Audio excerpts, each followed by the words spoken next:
natin ng bawang, kailangan din natin ng ginger, at yung nagpapaanghang at nagpapapula, ay yung chili. Yes, kaya gano'n. Pag walang apple, you can use pear. Apple at pear lang. Pwede. Sa malamang, pwede mo namang i-cook ito. Lagyan mo ng asin or magiging pampalasa. Pero sabi nila, hindi sa talaga yung kimchi pag walang alamang. And then, yung lahat ng nasabi ko, ilagay lang siya sa food processor or sa blender. Gano'n na siya. Pagkatapos, magawa lang tayo ng lugaw.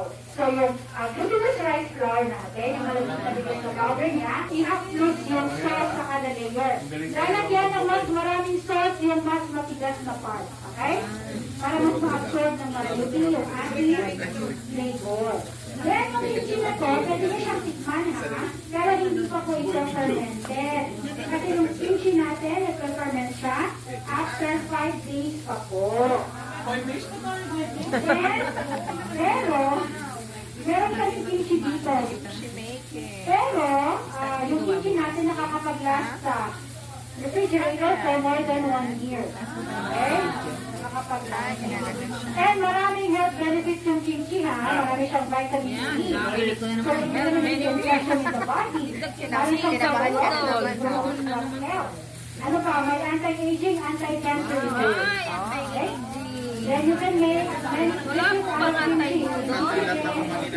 Fried rice, masarap. Anti-budol foods daw. Meron ganyang kimchi dito. Only 15,000 Korean won lang siya. Parang 600 pesos. Pero 1 kilogram na po. Ganyan talaga yung kanyang lasa. Okay? Then after that po, take photo of your kimchi na. Ako na bahala. Okay, picture na. Proceed po tayo dito sa kabilang table para sa part 2 ng sweet gluten free.